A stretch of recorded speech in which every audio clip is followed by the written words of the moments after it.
So the national anthem's done and dusted. As all the players from each squad have massed around the centre circle, they'll take off those huge flags that adorn the playing surface. The Saudi players work their way down the line of the match officials and then their Spanish opponents. And we're off set for kick-off in Atlanta, live on TalkSport. Let's run through the lineups. Spain making 4 changes from that hugely disappointing 0-0 against Cape Verde. Lamine Yamal starts. That's what everybody wanted to know, whether the 18-year-old would play. He does. Dani Olmo, Alex Baena and Pedro Porro also recalled by Luis de la Fuente. Unai Simon keeps his place in goal. Porro is at right back along with Paiku Bassi, Aymeric Laporte and Marc Cucurella in a back 4. Pedri, Dani Olmo and Rodri make up the midfield 3 by the looks of it, with Lamine Yamal playing on the right of a front 3, Alex Baena on the left, Mikel Oyarzabal through the middle. As for Saudi Arabia, a couple of changes from that 1-1 draw against Uruguay and a change in formation by the looks of it from what was effectively a 4-4-2 to a 5-3-2. Mohamed Alouais is the goalkeeper. It's now a back 5, Sal Abdul Hamid, Abdelayla Al-Amri, who scored the goal against the Uruguayans in that 1-1 draw, Hassan Antal Bakti, Ali Lajami and Muteb Al-Harbi. 3 in midfield, Nasser Al-Dasari, Abdullah Al-Kaibari and Musab Al-Juwair.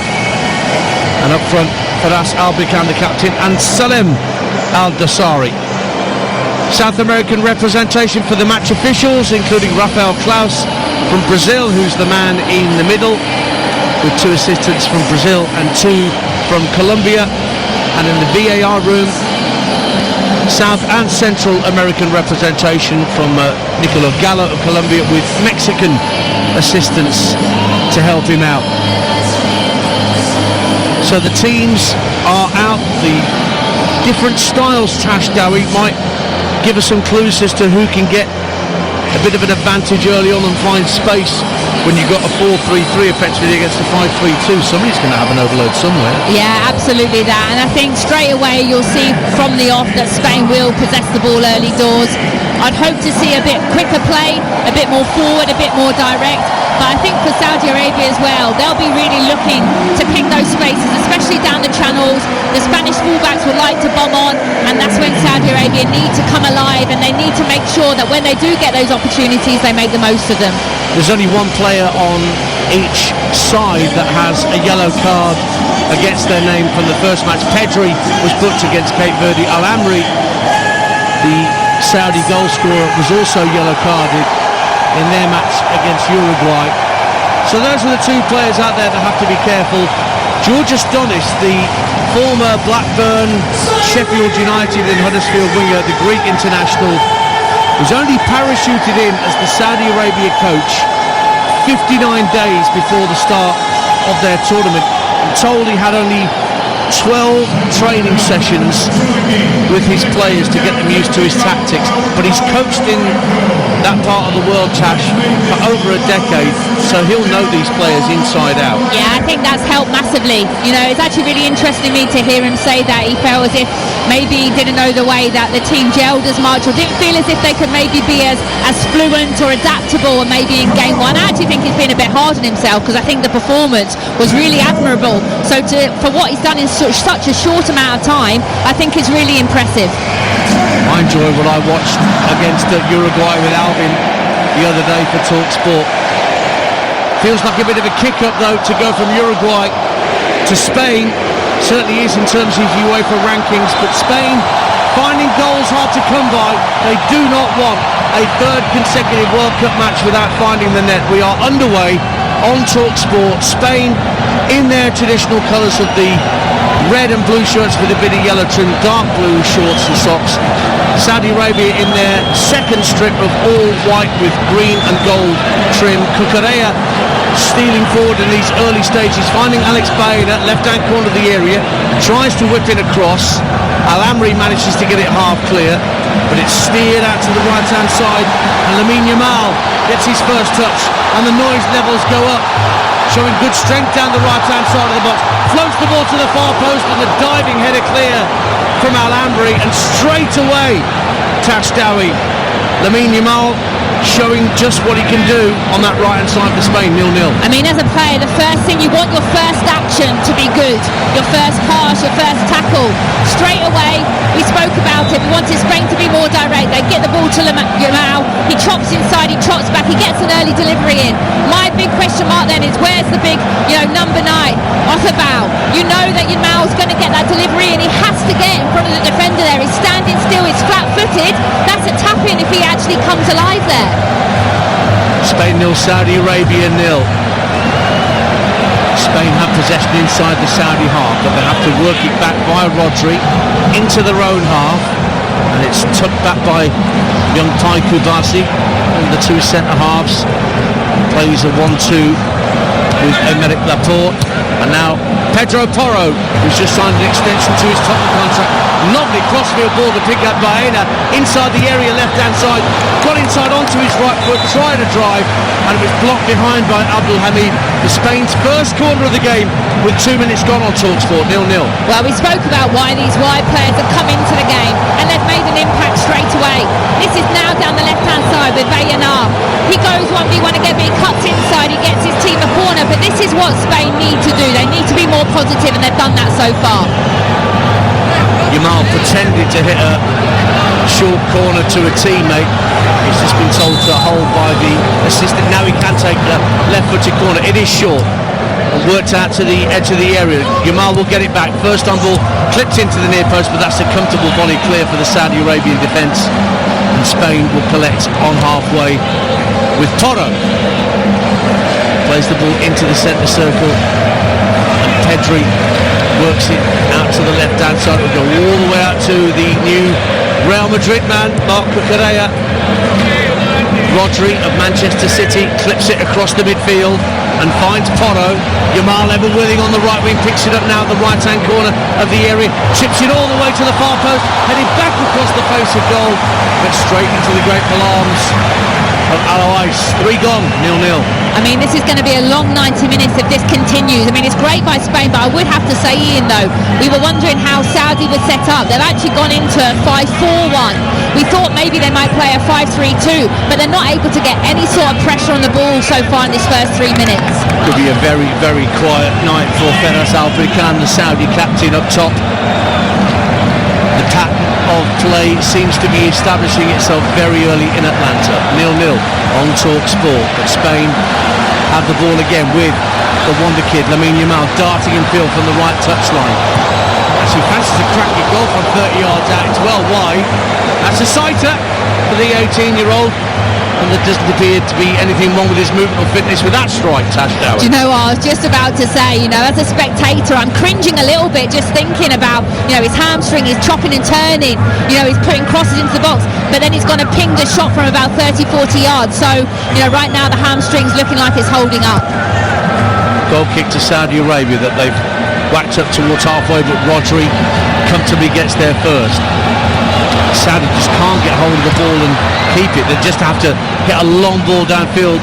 Salem Al-Dasari was giving chase, but it's skipped away from him and straight through to Unai Simon, and the Spanish goal keeping David Raya out of the side. Even Raya's been so brilliant for Arsenal. Luis de la Fuente still prefers Unai Simon as his first choice in the Spanish goal. Toro, as Yamal again stationed just outside the midway point of the Saudi half, but it's gone in field via Kubasi to Rodri, just floated out to Baena on the left hand side. Cucurella making an underlapping run further forward. It's gone back in field to Pedri, clips into the area. Olmo was in the box, but it was a strong header clear by Altan Bakhti at the back for Saudi Arabia, and Spain have to go all the way back into their own half. And there is a decent press from Saudi as they're forced to go back to Simon again. 0-0, 5 minutes. Yeah, it is. Yeah, they've pushed them right back, and I think this is where Spain have to get a balance of actually possessing the ball and being patient, but also when they do win the ball back, can they go quick and early, because Saudi get numbers back so quickly. Dani Olmo receives the ball inside his own half, turns and quickly makes it up to halfway. Yamal is infield at the moment, Porro outside of him, level with the 18-yard line. Whips the ball in along the deck, but again comfortably dealt with by the Saudi defenders. This time it was the man just coming into the side today, Ali Lajami, who got the important clearance. But Yamal's there again with that tiny white headband around his forehead. And then Laporte swings the ball out to Cucurella on the Spain left. Pedri just nicks the ball in field to the giant, imposing figure of Rodri, the captain. Pedri picks it up again towards the left-hand corner of the area, wriggles up towards the edge of the box, wants to play a 1-2 with Baena, can't find his teammate, and Saudi Arabia try and clear with Salim Al-Disawi, and eventually it will break out to the left-hand side, and a chance for Saudi to creep forward. It's Al-Harbi, the left-back, gets to 10 yards from the dead ball line, works it back in field to Al-Dasari. Al-Bikhan can't hold on to it as it's rolled into his feet just inside the area, and it goes straight through to Simon. First time we've seen Saudi Arabia in an attacking sense. 6.5 gone on TalkSport, 0-0. Yeah, that was really nice play, wasn't it, by Saudi? The release ball, first of all, to be able to get away, but then the decision making by the left back to cut back, be patient, wait for the support, but then that is when that final pass, especially the number 9, you know, Al-Bikhan up there on his own, he has to make it stick. There's going to be probably a handful of opportunities, and he has to make sure that he's the one holding that ball up. Set pieces is what Saudi will rely upon if they manage to get free kicks and corners in this game. They've got to get the ball out of their own half more often first. Here is Pedri for Spain at 0-0. Finding Porro 30 yards from goal. Plays it to Lamine Yamal. Right hand corner of the box. Chips the ball into the area. Half-headed clear by Saudi Arabia. But Spain win the second ball. Cucurella steers it back out to Baena. Makes a 1-2 and a run inside the box. But that was well dealt with. Corner 1 though. Cucurella went into the challenge strongly, and he forced Al-Khaibari to put it behind. 0-0, corner to Spain. One thing I would say as well, when Spain are getting the balls into the box, there needs to be more runners into the box, Ian. You know, there's only been really Oyarzabal on his own, maybe one extra. There has to be more getting in there, 3 or 4 bodies, because with that back 5 it's very hard to compete. So a corner for Spain. Baena just drills it out to the edge of the area, almost waiting on the volley. Not quite Paul Scholes at Villa Park for Manchester United. That's more like me in the park, not Villa Park. Goal kick to Saudi Arabia, 0-0. I think you're being harsh on yourself. I think you could have had a better attempt than that on goal, to be honest. No, I am not being the least bit harsh on myself at all. Promise you that, Tash. Tash Dowie, former England international, alongside me, Ian Dante here on TalkSport. 8 minutes gone in Atlanta, 0-0. There's a handball by Faras Al-Bikhan. Under pressure from Rodri. And Spain have a free kick just shy of the halfway line. They're unbeaten in their last 32 competitive matches, Spain, since they lost to Scotland. You might remember that famous night at Hampden in the European qualifiers in March 2023. It's a new record amongst any European nation. And it's happy birthday to Luis de la Fuente today, actually, who's 65 today. Out to the left-hand side, it goes for Spain. Baena pulls it back, but nobody there in a red Spain shirt around the penalty spot where he pulled it back to. But he did play the cross in somewhat blind, Tash Dowie. Yeah, he absolutely did. Here's Yamal. Right-hand corner of the area, lays it back to Porro. We've seen him drive shots at distance for Tottenham Hotspur, trying to find the top left-hand corner. This one sailed over the crossbar, and he apologises to his teammates as he takes his position back up. 0-0. Yeah, I don't mind that though. You're on the edge of the box, you've got time, you've got space. It's just poor execution. But going back to the cross that you said earlier about playing it in blindly, that actually is the wide player's job. You know, put the ball in the box into dangerous areas. Then it's down to the players then to get on the end of that. And too many players are wanting the ball to feet rather than actually making those unselfish runs into the box. Well, here's Oyarzabal making a charge down the left-hand side of the area. Baena wants it pulled back. Yamal with the far post. There it is. Spain lead. Finally, they hit the back of the net.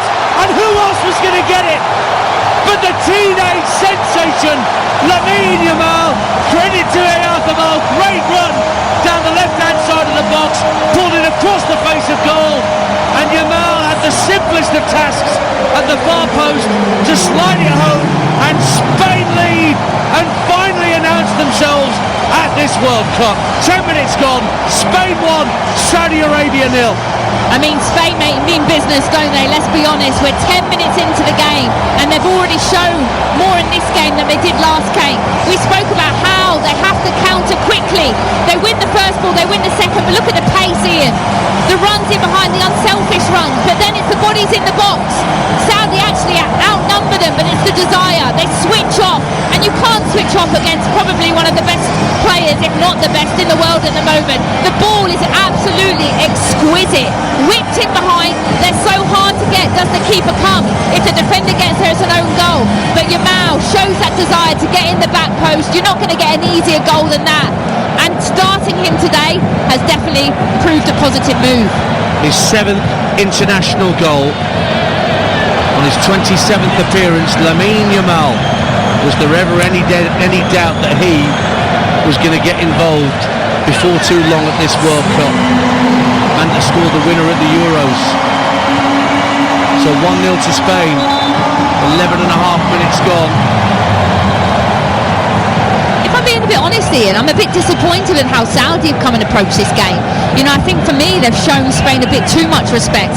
You know, yes, how much did they exert in the first game, but I like the 4-4-2. I thought it allowed them more of an outlet, whereas now in this 5-4-1, really, you're coming up against a team that's going to dominate the ball better than anyone. You're asking for pressure straight away, and now this is going to be an even longer 90 minutes. I was somewhat surprised that Cano was dropped, because I thought he was in that 4-man midfield excellent against Uruguay. Agree. However, Georges Tonis had his reasons, and at a rare moment for Lamine Yamal to not trap a ball that was sent fairly close to him. Goes out of play and Saudi Arabia have a throw, but they've given the ball up at the edge of their own penalty area. It's slid across to Baena. Good save coming out to block from the keeper, and Pedri on the follow-up from the edge of the area blasts it wastefully over. Spain are in the mood and in the hunt for more. They've got one. 12 minutes have passed on TalkSport. Well, we spoke before the game, didn't we, about our predictions and how we thought this game would pan out. I thought it was going to be quite a tight game, but the way this first kind of 5-10 minutes is going, this could be a 4-5-6-0 type of game. There's been a lot of criticism in the Spanish media, particularly towards the midfield three that played against Cape Verde. I think it was Fabian Ruiz and Rodri and Pedri that copped for most of the flack from the Spanish press, and they've certainly been pressing very, very high up, winning the ball high up. And credit to Oyarzabal for the set-up play and the goal. He may not have scored yet, he may be struggling to get touches of the ball. It took him half an hour to get a touch against Cape Verde, but it's a super cross to find Yamal to put Spain 1-0 up. I think that will do him the world of good. As a number 9, you want to get involved, you want to get early touches. Yes, you want to be scoring goals as well, but to get an assist so early on and straight away he's already been in the thick of the action, that will do his confidence a lot of good. Rodri neatly finds Pedri, immediately steers it out to Baena on the left wing, comes infield to the edge of the area, Cucurella on the overlap, fired it across the face of goal, but hit the first defender, kept in play by Al Juwair, and Saudi are trying to bring it clear. Albrican making a run through the middle, they tried to find him, but the ball from Al Khaibari was intercepted by Laporte on halfway, and Spain take the game down to walking pace. 1-0 they lead with nearly 15 minutes gone on TalkSport World Cup 2026. Plenty more commentaries to come for the rest of the day. Belgium against Iran with Mark Wilson and Scott Minto here on TalkSport from 8 p.m. and the other game in this group, Uruguay Cape Verde, gets underway at 11 o'clock tonight. And Spain have possession with Baena, left-hand corner of the area once again, goes for goal this time and wrapped his right foot round it, but it went sailing over the bar by a good 6 to 8 yards. Goal kick, Saudi Arabia. I think this is a game as well now where the Spanish players, all of them want to get involved in the action. They know that there's goals involved in this game, but then it's also about picking the right choices, and I think maybe Spain, the last couple of choices, have picked the wrong one. Should have crossed, instead they've shot, maybe should have shot when they should have crossed, and I think that's where you have to be a little bit unselfish and still play the game plan, play the game the right way. They've had over 50 shots at goal between World Cup goals. The goal against Japan in Qatar, and it was well into the early 50s when Yamal steered that cross home to put Spain 1-0 up. Does that open the floodgates for the former World Cup holders from 2010? In possession at the edge of their own area with Kubasi, has to tuck it back to Simon. Albricán trying to close down the space, but Spain, as you might imagine, playing the ball around very, very comfortably in their own defensive third, not looking in any danger. And Rodri picks the ball up and turns it infield for Laporte, who can get up to halfway without being pressed. Runs being made all over the place. He's got plenty of options. Oyarzabal now making a run through the middle, but he's not used him. Instead, he's hit a diagonal out to Yamal on this near side, brings it down like he's got carpet slippers on, lobs the ball into the area, and it bounces just in front of Aloisi, makes a good save.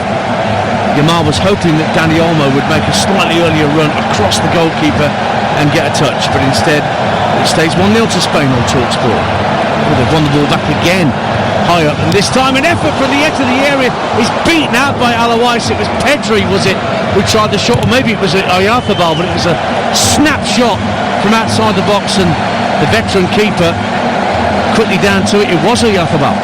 They can't get out, can they? And what I love as well by Spain when they are in possession is the partnership out wide. I think the fullbacks today in Cucurella and Porro are going to be so important. But also what I love is Bayane is making those runs infield, which is opening up the channel for Cucurella. Same with Yamal, he's staying a little bit more wider, then Porro's making those underlaps. And really it's just too hard for Saudi right now to pick up players. Dani Olmo goes down in the midway point of the Saudi half, but the referee says no foul. Albricán tucks it back to Al-Khaibari. Calls out a play on the far side. You hear the shriek of a Saudi Arabian player as he was fouled, but the referee again waves play on and the Saudi player gets back to his feet. I think this threat of having to stay off the pitch for a minute if you need treatment has made a lot. There was a lot of play acting yesterday in one of the games I saw, which was winding me up a bit. But maybe players are getting wise to the fact that you can't just cry wolf all the time and get away with it. Oh, Ian, that's so poor there by Al-Dosari, number 6, who's come into the game, his debut in the World Cup. But I talked about keeping possession. You know, there, put your foot on the ball. Actually have a few minutes where you're possessing the ball. Instead, he gives a cheap turnover and allows Spain to counter again. As Oyarzabal gets into the box, puts it across the face of goal with a first-time touch. But there was nobody up there with him. Good idea from Mikel Oyarzabal, but on this occasion, Yamal was a good 10 yards off the pace. I think he actually should have shot himself, Ian. And I think actually he's probably being a little bit too unselfish there. You know, you're through on goal, have a go yourself. Unai Simon prevents a throw-in, keeps the ball in play down by the corner flag, and Spain will build again. 18 and a half minutes gone. 1-0 to Spain. The goal scorer Yamal is chasing after a ball down the right-hand side of the area. Can't get to it in time, and it was well protected in actual fact by Al-Harbi, the left back in the 5-man defence. I was just watching the movement of Yamal there with that one. I'm sure you were too, Tash David, to see how free and easy that movement was. I don't think he went fully there. You know, I don't think he fully sprinted there. I think he held back on that, and that's okay. You're in a situation right now in the game where you don't have to exert yourself fully. Ball into this Saudi box, or Oyarzabal couldn't get a clean enough touch. Saudi Arabia get it out of harm's way, and they've won a throw. Well, talk about half-time can't come soon enough. The hydration break can't come soon enough for Georgios Donis, the Saudi Arabian coach. Maybe he'll want to make tactical changes right there and then, Tash. I'd be very surprised if he didn't. I think that I'm all for trying to be compact and stay in the game, but there's also that balance of actually having an outlet, and I think right now you're asking too much of Albricán on his own up there, you know, against a front four with obviously the support that, you know, with Rodri almost sitting in front. He's too isolated. He has to have more support. The captain, Al-Dosari, who's one of the main men, hasn't even really had a sniff yet. Now a ricochet takes into the path of Oyarzabal, who gets into the box. Brilliant challenge to turn it behind for a corner. I think it was Ali Lajami who got the all-important touch to turn it behind, because Oyarzabal had got a yard ahead of him. He was goal side of Oyarzabal, but as he got to the area, Lajami stuck out a right leg and toe-ended it behind for a Spain corner. 1-0. Yeah, no, it is. It's a great recovery run, and again, no, Oyarzabal has been involved more so ever. Does he still look as sharp as I would like? Not in front of goal, no, not for me as a number 9. I think he should have maybe taken that shot earlier again. Oyarzábal scored the winner against England, flicks the ball on from this corner, drops for Olmo again, tries to volley it goalwards, it's only half cleared, Oyarzábal's in again, 2-0, and he finds the net, having set up the opener for Lamine Yamal. Mikel Oyarzábal finally gets his goal, and Spain are in cruise control in Atlanta, and Saudi Arabia could be in for a very, very long evening. 20 minutes gone, Spain 2, Saudi Arabia 0. He heard me, Ian, didn't he? He heard me. I said he wasn't sharp enough in front of goal in the first 20 minutes, and then he puts the ball in the back of the net. And it's actually a really good corner. It's a lovely flick by Oyarzábal actually himself, but what I love actually is the way that he comes back alive. You know, he's actually onside here, but the little touch with the outside of the foot as well, that's a really lovely finish, and that will do him a world of good, and nothing more than Spain deserved. They've been fully dominant. Oddly enough, Oyarzábal was offside when Dani Olmo tried to drive the ball across the face of goal, but the touch came up off Rodri and it broke perfectly for Oyarzábal onside, and it was indeed a very clever flick with his left foot. Otherwise got something on it, but it went through him, and it's Spain 2, Saudi Arabia 0. And the referee just confirming that it is indeed a goal, and there's no VAR involvement that's going to take that away from Mikel Oyarzábal, who scored 18 goals in each of the last 2 seasons for Real Sociedad after being part of that Euros triumph. He didn't make Qatar because of an ACL injury, so even more reason to be delighted to be back and back amongst the goals. And now all that about shots in without scoring, it's a dim and distant stat for the Spanish now. 2-0 and very much in control. Yeah, I think it's really important that he got on the score sheet as quick as possible, and he probably knew today was going to be a good opportunity. I think you can see how much really energy-wise they gave away in the first game, because they looked tired, they looked really leggy today. Here's Yamal down the Spanish right, early cross into the area, goes over the head of Abdelhamid. Baena will keep it in play on the far touchline, level with the 18-yard line, now running at Abdelhamid, gets into the corner of the area, swirls it across to Pedro Porro, who takes a touch, lobs it to the far post. Cucurella guides it down for Olmo. Oyarzábal's there again. It's 3-0. They're going goal crazy. We've not even had a hydration break, and it's 3-0 to the Spanish. Oyarzábal gets his second of the game, and it was really well set up. Porro with a right-footed cross from the corner of the box. Cucurella with a clever header back across the face. Olmo helped it on, and then Oyarzábal helped himself. Spain 3, Saudi Arabia 0. It's really wonderful play. Switched it over to the right-hand side, and the ball in is beautiful. They win the first ball, they win the second ball, and Oyarzábal again, the marking by Saudi Arabia. They have 6 players inside the box, and Oyarzábal finds himself free back post for a tap-in. You know, for him, credit to him for finishing it, but for me, watching the Saudi defence, it's really poor. And we spoke before the game about more teams in the tournament. This to me could be quite an embarrassing scoreline now. This is hell right now for Saudi, but for Spain, if you're a player in that team, there's going to be a couple of hat-tricks today for sure, and a couple of match balls being taken away by players. One of them, he will fully have his eye on that. 2 goals already in 23 minutes. And that's 15 goals in 15 caps for Mikel Oyarzábal of Real Sociedad in Spain. Yeah, he's very much, well, they're all in the mood. They are all in the mood. They'll all be wanting to get on the score sheet.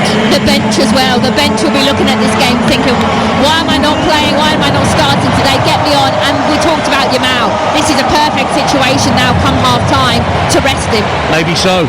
We've reached half-time in the first half and the hydration break. And it will be fairly harsh words, I imagine, spoken by Georgios Donis to his players, although maybe it could herald a tactical reshuffle from Saudi Arabia, because, well, maybe not even that, Tashtawi, because this has very much the smell of an After the Lord Mayor show performance from Saudi Arabia. I remind you, they took Uruguay to about 10 minutes from full time last Monday night before Uruguay got themselves level for a 1-1 draw. This is a very important talk that Donis is giving to his players now, because this game has already run away from them. This could screech into the distance from them in no time at all. Well, I love these kind of situations here, because the first thing I look at is body language. You know, are the players listening to the manager? Do they really look as if they're believing in the game plan? I don't see that in Saudi Arabia tonight, if I'm being honest. I look at body language and they look quite deflated. Heads are down. A couple of them actually, when the manager's talking, have been looking away. I don't know whether or not they maybe think that the way they're set up today has been quite negative. And as a player, you don't want to go into a game with a negative game plan, and it has backfired so far. Spain have already bettered their previous World Cup result against Saudi Arabia. That was a 1-0 win in Kaiserslautern 20 years ago in Germany. Juanito with the goal back then. Of course, the Spanish were a very different outfit then in terms of how they were perceived by the footballing public. 2 years later they won the Euros and then the World Cup in 2010, and everything changed for how we perceive what I also want to say is credit to the subs, or no, with regards to, the players that have come in today. Yes. You know, the impact that they have had already on the intensity of the game, you know, I think credit to them, and everyone wants a starting spot in this World Cup, and, you know, they've gone and done that today already in the first kind of 26 minutes. That's Tash Dowie alongside me, Ian Danta. 27 minutes gone, the hydration break coming to a close. It's not finished yet, because you can still hear the music blasting through the PA system in this enclosed stadium with a roof. It really is a magnificent stadium. The Atlanta Falcons play their NFL matches at this stadium. Belgium-Iran to come tonight at 8 p.m. on TalkSport. That'll be with Mark Wilson and Scott Minto. And then Uruguay Cape Verde will be on 11 p.m. tonight to take you from Sunday night into Monday morning. That will be with Mike Sewell, Darren Ambrose, the former England under-21. And if you really fancy staying up for and pulling an all-nighter, we've got New Zealand against Egypt for you. Mo Salah against Chris Wood. Cameron Pope and Perry Groves will be your commentators for that game at 2 a.m. again on TalkSport. Back underway in Atlanta. Spain 3-0 up and very much with their tails up and wanting more. It's a funny sport, isn't it? I'm just looking there and the camera zooming in on Oyarzabal. Big smile on his face. Last game he hadn't even touched the ball yet, and today he's got 2 goals. It's funny how things can change so quickly. He's having fun today. They're all having fun. Well, those in red are anyway. The players in all white are having a torrid. Balls at the back with Taiku Basi of Spain. Future of their back four, I think it's fair to say, just 19 years of age and already winning his 14th cap for his country. Steered out to Laporte, who can bring the ball up to halfway. Infield to Rodri, looking menacing. Steers it out to Bayern, left-hand side. Oyarzabal's in the box for a hat-trick. Doesn't come his way yet. Comes back to Bayern, left-hand side. Cucurella on the underlap. Couldn't quite get there. It was a great interception by Abdul Hamid. But the clearance for Saudi goes straight onto the chest of Dani Olmo. Baena finds Olmo at the edge of the area, trying to wriggle clear of a couple of challenges. Still has it, loses out temporarily. Then Pedri tries to roll it up to the edge of the box. Breaks for Lamine Yamal. Oh, he tried to wrap his left foot round it, and it was well wide in the end. Porro's down hurt as we tick round to the 30-minute mark on TalkSport. Spain 3, Saudi Arabia 0, and a yellow card. The first of the night goes to Saudi Arabia. Well, straight away I was trying to see actually tactically what the changes have been made by Saudi Arabia, and I can't see any change. It still looks like they are in that back four, 5-4-1. What I'm really surprised in is how Saudi have so many players behind the ball but still can't seem to get any pressure on the ball, and also then when the ball is in the box, Spain always seem to be the first to it. I think the answer to that is something we didn't see at all from Spain against Cape Verde, and that's tempo. They're looking earlier certainly to find Baena has seen a lot of the ball, as much of the ball down the left as Lamine Yamal has seen down the right. and Oyarzabal, a very willing worker in between the two. Here is Yamal picking the ball after another poor-headed clearance. It was Salem Al-Dasari that picked up that yellow card, by the way, for Saudi Arabia, the first of the evening. Here is Laporte, centre half of Spain, just over the halfway line. Plays it back into square to Kubasi. Now Rodri, always got his head up, looking to see what's available up ahead of him. Pedri steers it left to Laporte, who's inching forward into the middle of the Saudi Arabian half. Now a ball rolled up to the edge of the area, looking for Olmo, but it just slipped away from him and through to the keeper, Alouais. 31 minutes played on TalkSport. Spain 3-0 up. I think the leaders as well for Saudi Arabia have to try and step up right now. It's really tough. You know, I've been in moments like this before in my career where, you know, you just want the whistle to blow, to be honest, already. But you have to step up. You have to take responsibility in your role on the team and make sure you do it to the best of your ability. And right now, whether that is a little bit of time wasting, going back to the keeper, when you have the ball, making sure you possess it. But too many times under no pressure, they're giving the ball away. And then that's exactly what you can't afford to do. Spain 3 up. They've never been 3 goals to the good this quickly in a World Cup match, and they've also never ever scored 4 in the first half of a World Cup match, and they've got a quarter of an hour to try and set a new record in that case. 3-0 to the good, but Saudi Arabia in possession, working it back into their own half and tucked back by Altan Bakhti to his keeper Alouais. Left-footed booming clearance down the centre of the field, but Albricana comes short and the ball sailed over his head and Spain have it back.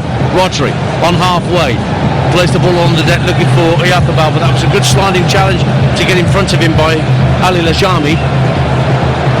And now Al-Amri, who scored the winner, what he thought was going to be the winner against Uruguay, as he poked home from a corner that had been poorly dealt with by Uruguayan keeper Muslera. He gives it back to Altan Bakhti, chips it up to the halfway line, but again just sails over the head of the intended target, Al-Dasari in this case, and Spain have it back, and the frustrations continue for Saudi Arabia. Yeah, that's exactly that. And I was going to say, moments like that when the centre halves have the ball for Saudi Arabia, putting their foot on the ball, there's moments where you have to slow it down, but then also you have to keep moving the ball because you're inviting the pressure by Spain, and they are pressing quite high.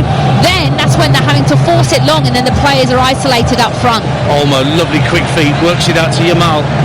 Right hand side near the corner of the penalty area, gives it back to Dani Olmo with his shock of peroxide blonde hair. Chip back out to Yamal down the right hand side of the area this time, goes on the outside of his man, gets to the dead ball line, checks and tries a bit of twinkle toes to get further into the box, but lost control of it, and Saudi Arabia can try and bring the ball clear down this near side there left, looking for Salem Al-Dasari. Ran into trouble, but it's picked up by Al-Habri, and he's trying to send Al-Dasari through the middle, but Kubasi, the centre half, just muscled him out of the way with very little fuss, and he's kept the ball in play and found a teammate. He looks quite a useful defender for someone who's still a teenager. I think he's going to be the next Barca great. I mean, I was amazed when I watched the game the other day and heard that he was 19 years of age, but plays with a maturity of almost a kind of veteran 30-year-old. And I think that's also got to do a lot with the players in and around him that are playing around him, helping him. When you're the second youngest in history to reach 100 appearances for Barcelona, I think that shows what faith the management have in you, particularly in a very important position in the team like centre-half. Here's Porro at right back for Spain, finding Lamine Yamal at the right-hand corner of the Saudi penalty area. Him and Porro trying to combine. Little dummy from Lamine Yamal, keeps possession down by the dead ball line, then rolls it back 15 yards infield to Kubasi. Then it's rolled back to halfway. Game Day Live. Brought forward by Pedri. Was he fouled there? No, says the referee, and they're trying a long-range shot from fully 50 yards out with Simon at the edge of his 18-yard box. And Al-Amri trying to repeat his goal-scoring heroics from the game against Uruguay. Fell about, 40 yards short? It's desperate at the moment, isn't it, for Saudi Arabia? It really is. And I think that's the big thing that's let them down, is decision-making, communication. They look really disjointed today. Almost gave away a needless corner. Oh, the keeper's giving it to Oyarzabal, who hits the ball from a tight angle. That would have been a brilliant way to bring up a hat-trick. He was stationed on the left-hand side of the area, and Alawais, the goalkeeper, just passed it straight to him. He killed the ball stone dead with his first touch and flicked it goalwards with his second, with the outside of his left boot. He is so unlucky not to make it 4-0 for Spain and 3 for him. I mean, what a hat-trick that would have been. You know, that is someone that in the first game didn't look really confident, but wasn't also getting the supply line. Now today, everything he touches is either a goal or an assist. He's been definitely the standout player so far. Lamine Yamal, centre of the Saudi half. Got Porro to his right, comes in field, goes for goal, beaten away. Only as far as Baena. Poor first touch from Baena allowed Abdul Hamid to get it clear. But of course, Spain win it back in midfield. And as well, a lot of what Spain are creating is actually Saudi Arabia are giving these opportunities. Lamine Yamal now, right-hand corner of the area, again tries to get the ball onto his left and curl one, but no whip on it anywhere near enough to take it near the top left-hand corner as we look. It is a goal kick to Saudi Arabia, and damage limitation is already very much the watchwords for Georgios Donis and his team here. Bearing in mind they've got a point and a game against Cape Verde to come, where they could still end up with 4 points and qualify for the knockout stages. That's a long way away. They've got the rest of this game to negotiate first. And I think that's what's disappointed me more about the way that they've come out into this game. You know, you have to stay in the game, and I'm not saying that's an easy task coming up against a Spanish team that really are up for it, but you know, goal difference, like you said, is going to be massive with regards to who gets that kind of third spot, the best third spot places. I think Yamal as well is someone that's thinking, I've got 10 more minutes left of this half, I need to get myself some more goals. The last Spanish hat-trick of the World Cup was Michel, back in Italia 90 against Korea. And the last first half hat-trick from anybody at World Cup was Oleg Salenko of Russia in those days. That was in the USA in 1994 when he ended up scoring 5 against the Cameroonians. Here is Dani Olmo at 3-0 up for Spain. Oh, he charges through challenges, gets up to the edge of the area, important foot in, but it breaks for Yamal. Porro wants it at the corner of the area, but it's Pedri that picks it up there instead. Red shirts everywhere. Olmo knocks it back to Yamal. Now Porro can get it, but he's faced up by 2 Saudi defenders. So tucked in field by Yamal for Rodri, gives it back to the youngster. Pedri looks to flick it into the area for Yamal once more. Saudi's clearance only finds Rodri. Cucurella out to the left-hand side and Baena. Cucurella tucks it in field for Rodri. Just menacing every time they come forward, Spain. Lamine Yamal, lovely ball down the right side of the box. Porro lifts it to the far post. Oyarzabal come inside to the centre of the goal, and it floated over his head, but Cucurella keeps it alive. Down the left-hand side, Rodri again looks to find Lamine Yamal. This crossfield ball's intercepted, but Spain pick up the seconds again.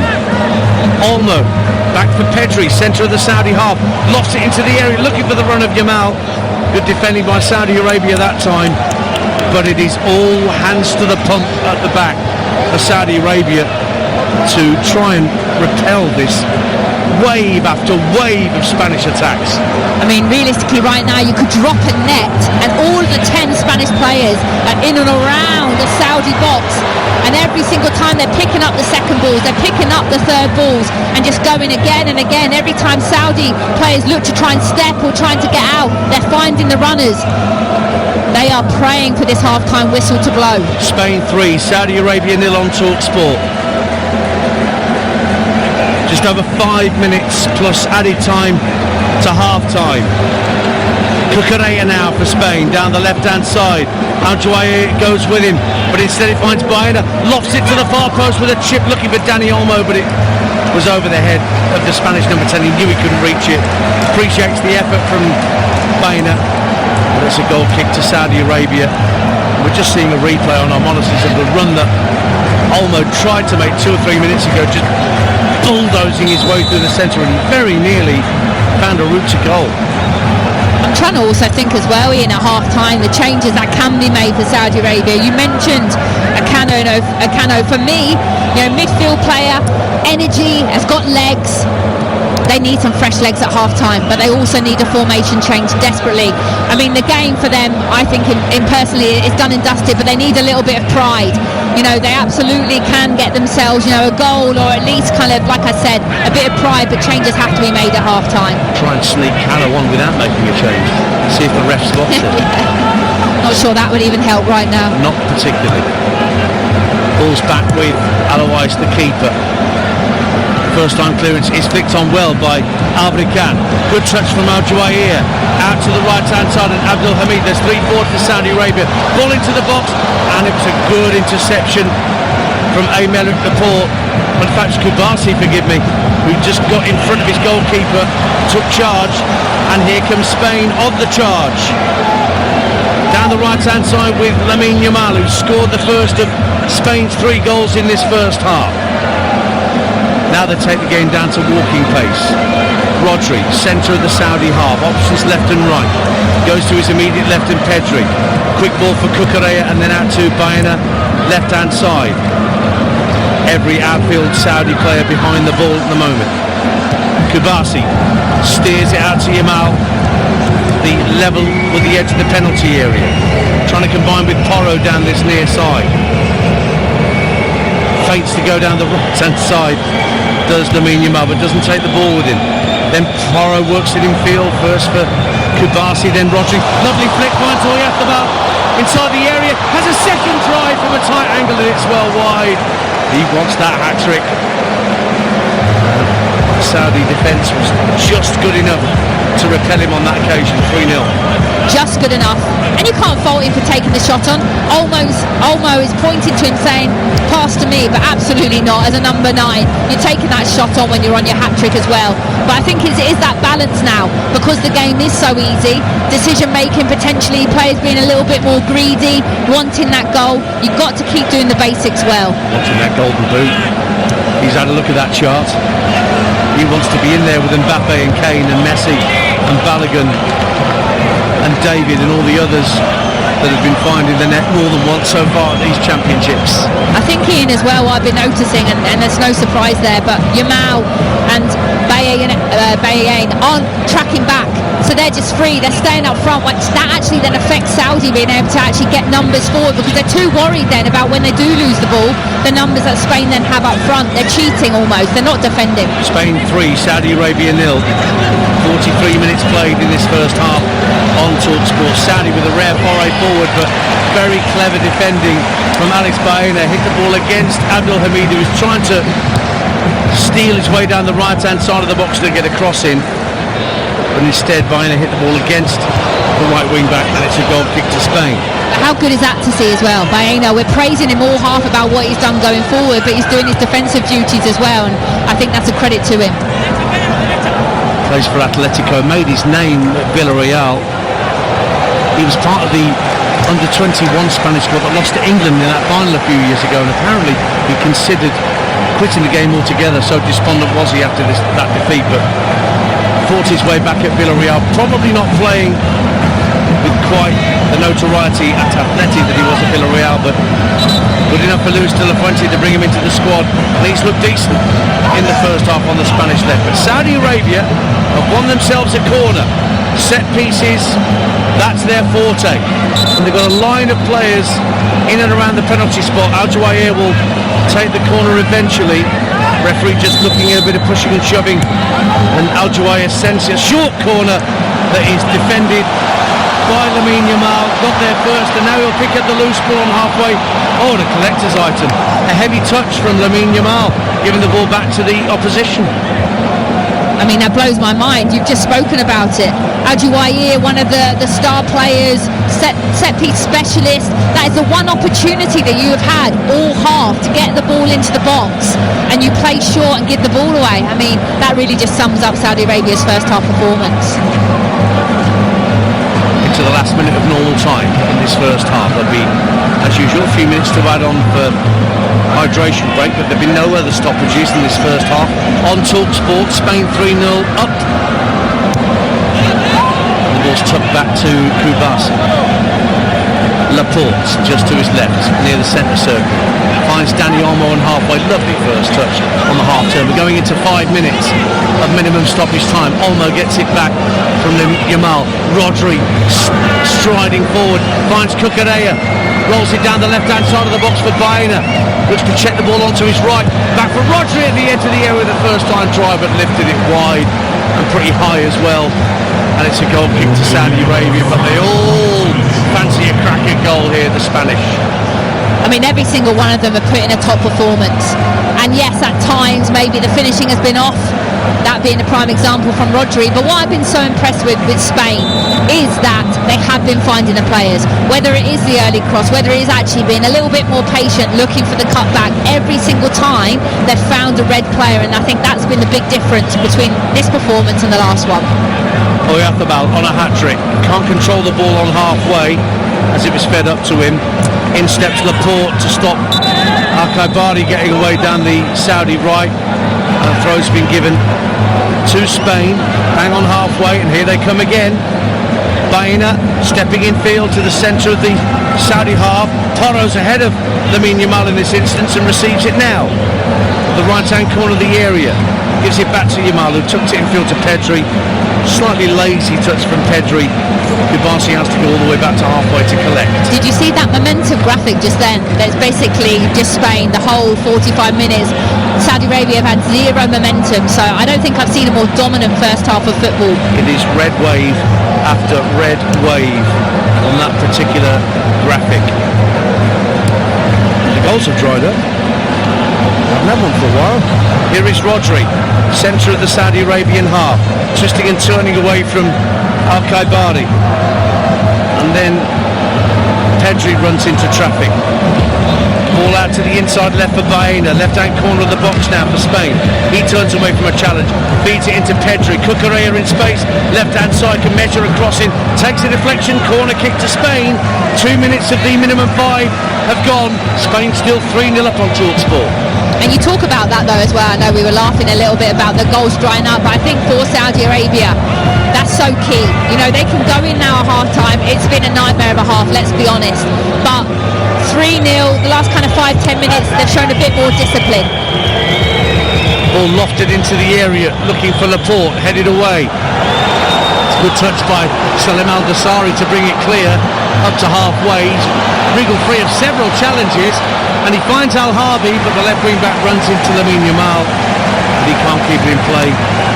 It's a throw in to Saudi Arabia, deep in Spanish territory. The chance of scoring 4 goals for the first time ever in the first half of a World Cup match appeared to be receding for the Spanish. Al-Harbi with this throw, he's actually left it for Lajami. Send a long throw into the box. Rodri got a flick on, breaks at the edge of the area for Salem Al-Dassari. Rodri again volleys clear from a deflection, drops in the centre of the Spanish half, and Saudi for one to win the second ball. Lajami. That's also another weapon though, Ian, that we haven't seen them use enough, is the long throw by Lajami. You know, I think that's why they have to make sure that come this second half, they try and get the ball. They have to be a bit more positive, get the ball in the Spanish half, and look like you said for those set pieces, because they are so strong at them. Ball sent forward by the Saudi keeper onto the chest of Abdul Hamid. We've got a push in the back for his trouble from Cucurella. And the Brazilian ref gives Saudi Arabia a free kick into the last minute of minimum stoppage time. Spain 3-0 up if you're just tuning into Game Day Live on TalkSport, with Belgium against Iran coming next after this game. That's an 8 o'clock kickoff here on TalkSport. Pedri finding Baena, finds Oyarzabal at the edge of the area, tried to wrap his foot around a shot, but he actually caught Al-Dassari as he was striking the goal, and the referee's given that as a foul against the Saudi number 10, and they get a free kick in their own penalty box. Yeah, it's been much better the last kind of 5-10 minutes from Saudi defensively. You know, they could easily have, felt sorry for themselves. I thought they did, to be honest, in that kind of drinks break, but the reaction actually since the drinks break, so whatever the manager has said, Giorgio Donis, hasn't been with the team a lot, and I think that makes this situation even harder.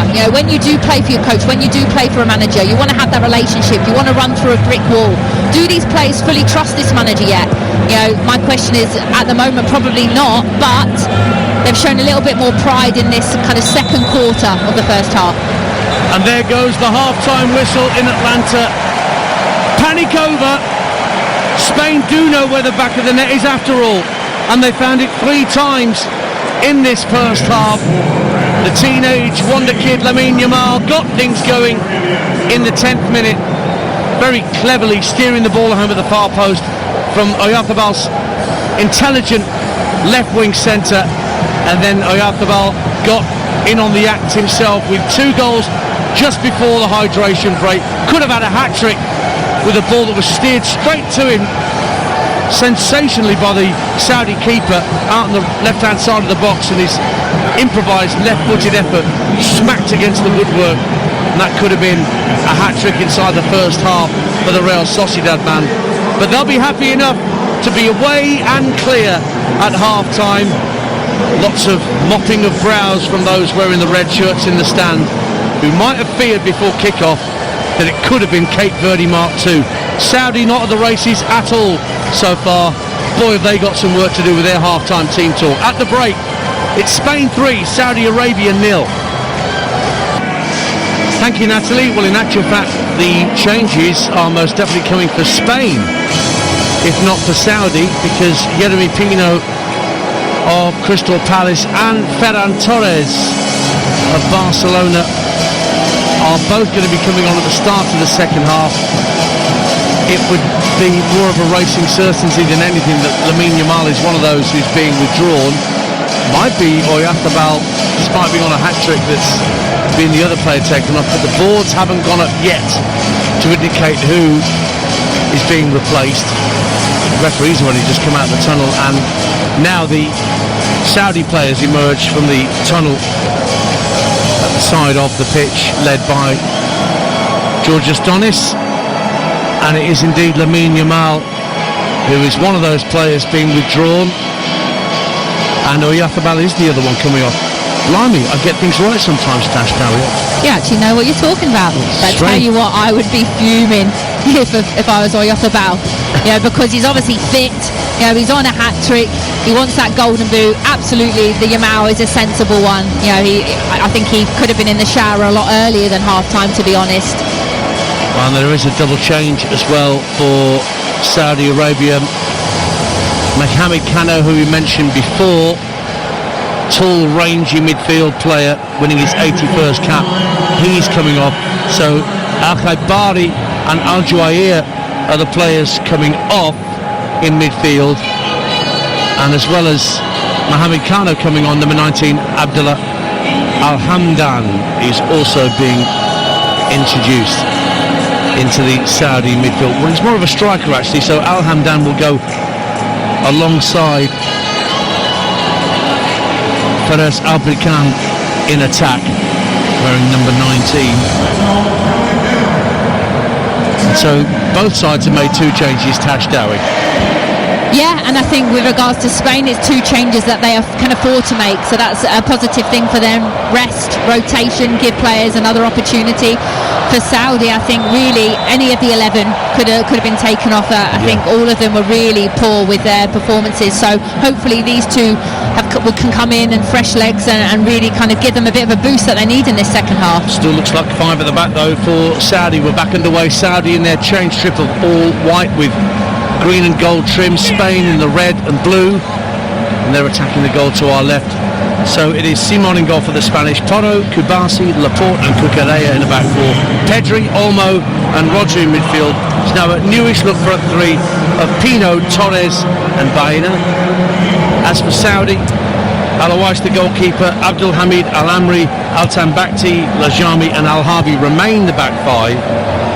You've then got Nasser Al-Dasari, Kano and Salem Al-Dasari in midfield, and it now looks like a front 2 of Al-Brikan and Al-Hamdan. Balls out to the left-hand side for Saudis. They come forward in the early stages of the second half, but the offside flag goes up against the substitute Al-Hamdan. Free kick to Spain, and the question, I guess, really is, Tash, whether Spain keep up the levels of intensity in the second half, or whether they feel the job is done and they can just ease their way through this 45 minutes. Well, I think the players that have come onto the pitch, Pino and Torres, will be hoping that they continue with that intensity, because they'll want to get themselves on the score sheets and be involved and be able to have an impact. I think that top teams are ruthless. They don't just sit back and manage the game. They think about, actually, let's cause more pain, let's cause more hurt, and I think the Spanish team will do that. Here's Pedri, just over the halfway line for Spain, finds his captain Rodri, never looks in any rush when in possession. Dani Olmo flicks it to his immediate right for Porro. Pino picking up on that right hand side. That goes out to the left hand side, knocked in field by Baena, who went down hurt at the edge of the area. Pedri keeps the play alive. Baena gets back to his feet, crossing in just over the head of Ferran Torres, and Abdul Hamid had to chest it behind for a corner. He didn't get a shout from his fellow Saudi defenders as to whether there was anybody behind him. Wasn't really. Corner kick to Spain, who lead 3-0. And again, I think it's a prime example of Saudi players actually just letting their teammates hang out high to dry. You know, no communication. The keeper can see it, players in and around him can see it. Communicate, help your teammates out, but that's not been the case.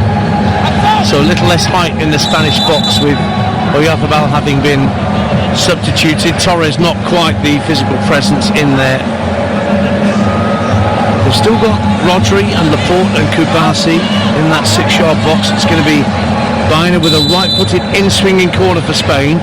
3 minutes gone in the second half. Whips it at pace, flicked on to Cucurella at the far post, and it's gone in. It is number 4, and Marc Cucurella, who's just signed for Real Madrid, has made Spain even more hot favourites to win this group. A 4th goal, only his 2nd for his country, and he was in acres of space at the far post, and despite the goalkeeper and 2 players being on the line, it still squeezed its way over the line and into the back of the net. In fact, the goalkeeper turned it into his own net with the underside of his right boot. It is Spain 4, Saudi Arabia 0. Is that in actual fact an own goal? It's an own goal. Yeah, number 5. Is it Tambak Taxi? Yeah. Tambakti, yeah. Yeah. It's come off the keeper, deflected off the back of him and into the goal, and it's a nightmare. Let's not shy away from that, Ian. The whole performance so far has been a nightmare. You think, going at half-time, have your team talk, get together. How can you show some sort of pride, but straight away 3 minutes in, you're 4-0 down. And Spain coming forward again with Pino trying to roll it through for Torres, but a deflection took it away. Yeah, Cucurella may well have claimed that, but it's Altan Bakhti's goal. You would try and claim it, but it's definitely it's an own goal. It's an own goal that you wouldn't want to claim. But you can see the hands and the heads of the players on the bench for Saudi Arabia as well. This is the game they will want to forget very quickly. And a cross coming in from the Saudi left as they try and respond, but it was straight into the arms of Unai Simon. Making a bit of a hash of getting it clear though, Spain, although a very comfortable header, confident header from Laporte. Finds Rodri. Now Dani Olmo gets his head up. Torres making a strong run down the inside right channel, but just run into an offside position, so Olmo tried to clip it out to the left hand side for Pedri, but Saudi win it back. Albican quite deep. Saudi lose out. Pedri, lovely little flick to turn it back to Baena. Rodri again, looking statuesque in that midfield. Finds Ferran Torres, who skips away from a challenge, runs out towards the far touchline, and then tucks it back to Porro on halfway. So no thought of Spain declaring at 3-0 at half-time then? Absolutely not. And I think the most damaging thing for Saudi Arabia, if this game does continue, is actually what it does for them moving into the last game of the group.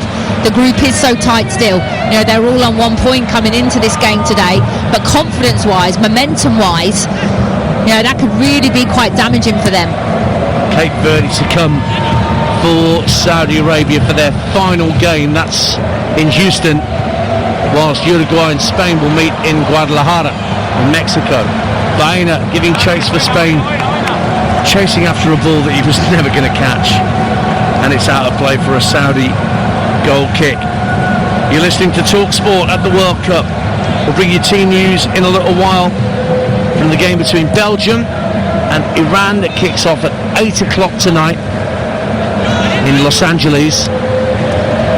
And then later tonight, Uruguay and Cape Verde, the other two teams in this group. That's an 11 o'clock kickoff.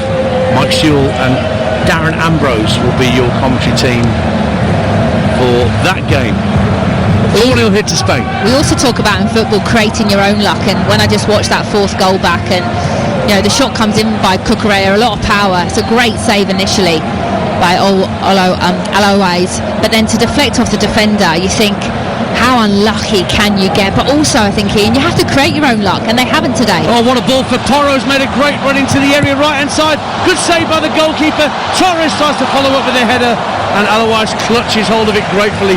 Pedro Porro with a sensational line-breaking run down the inside right for Spain. But the goalkeeper dealt with the shot very well. 4-0. Like you said, they're all wanting to get involved, and I think it just shows how much fun they're having today. Porro, massive smile on his face. He's enjoying it, his first action in this World Cup, and he's made a really big impact as well. By the way, that's the 8th own goal already at this World Cup, and we're not even done with the second round of group fixtures. England play on Tuesday night. TalkSport is the place to be in Boston. Adrian, Jim Proudfoot, Stuart Pearce, Faker Others and the team will all be there for England against Ghana, 9 p.m. on Tuesday night. Here's Dani Olmo for Spain, 4-0 up in Atlanta with 8 minutes gone in the second half on TalkSport. Desperately trying to find something positive to say for Saudi, because I don't want to just come across like I'm being ultra negative, but they're their worst enemies today with regards to players on the ball running past each other, lack of communication. It's just been so sloppy on the ball and off the ball. And I want to give a positive. Spain have been on a different level today, but Saudi really, like I said, have been their own worst enemy. Olmo trying to flick it out to Pino on the right hand side for Spain. That's a challenge from Pedro Porro that has given Saudi Arabia a free kick out on their left-hand side.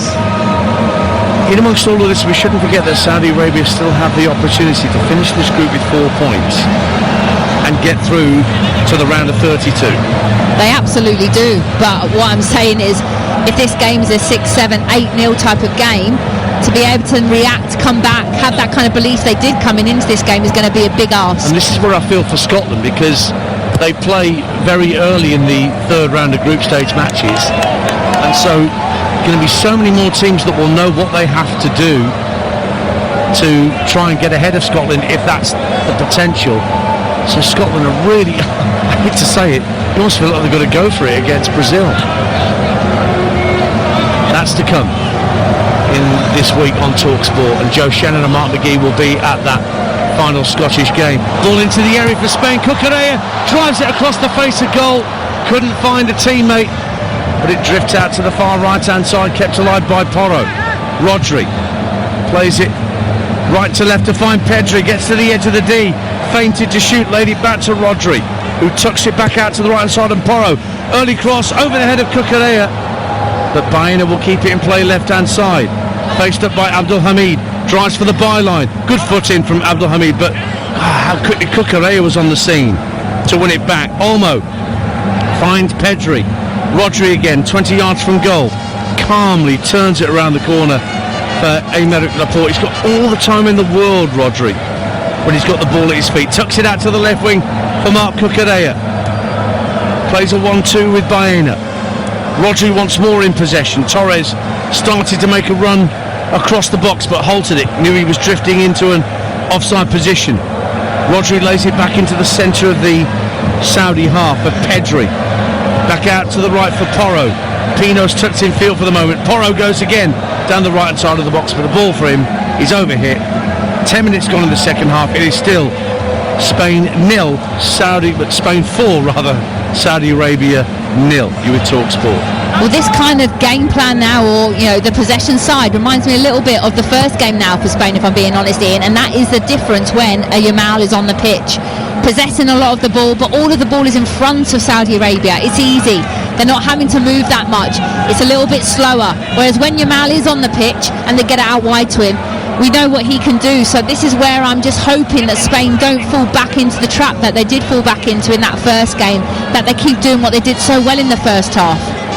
Which again goes back to what you were saying about Pino and Torres coming on at the restart, wanting to say to Luis de la Fuente, look, I can do a job for you. Absolutely. Here is Pino out on the far right hand side, runs into trouble and is dispossessed.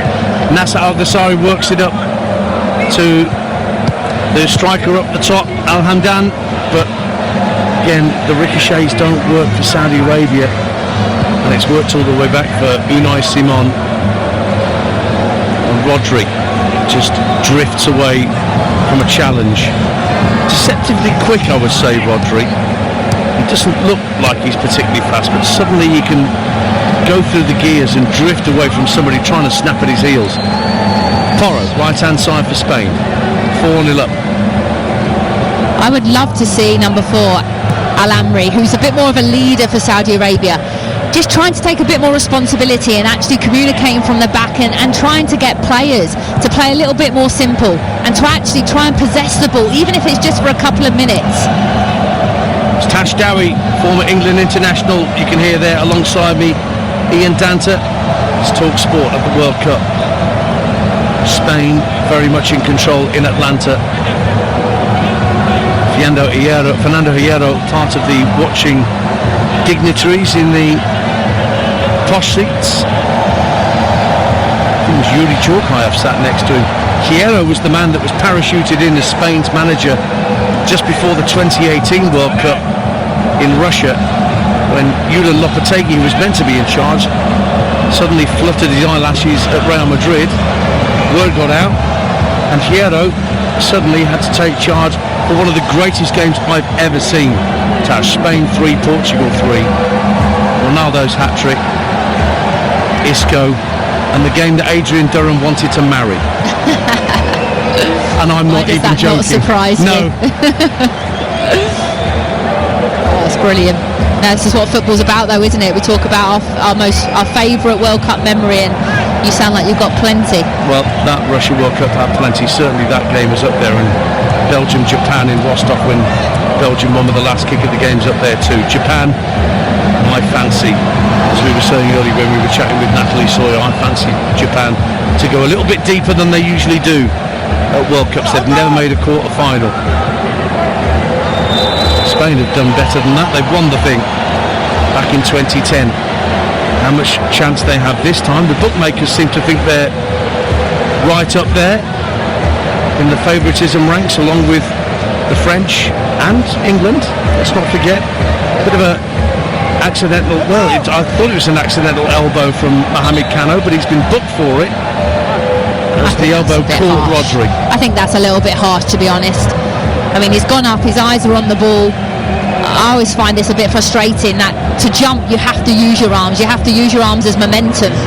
I think Rodri has made a little bit more of that. Another couple of changes coming up for Saudi Arabia. Sultan Mandash is going to be coming on. Al Amri, who you just mentioned, is being withdrawn, and Al Hedji, who was a surprise selection in midfield, he's coming on. Only made his debut in May against Ecuador.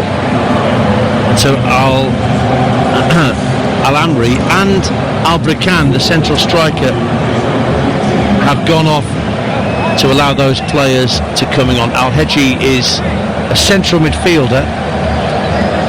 Mandash is an attacking right wing back, and we are going to see Nico Williams, who is the other injured out for Spain going into these championships.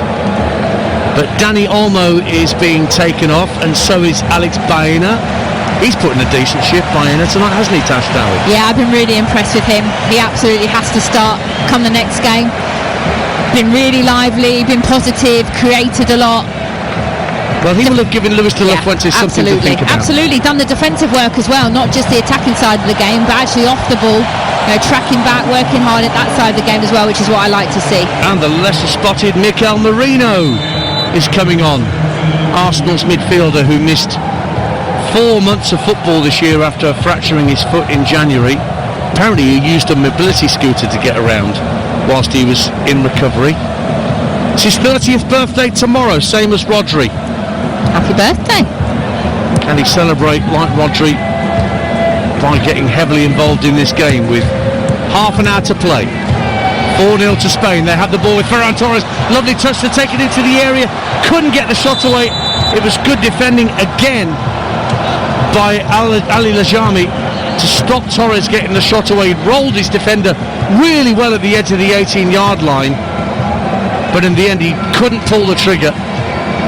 Saudi Arabia did enough, although Lajami got hurt in putting that foot in to deny Torres, who swiped across the ball and kind of caught Lajami on his ankle. Yeah, just before that moment as well, the back five was so stretched. At one point actually it looked as if there was only one defender back.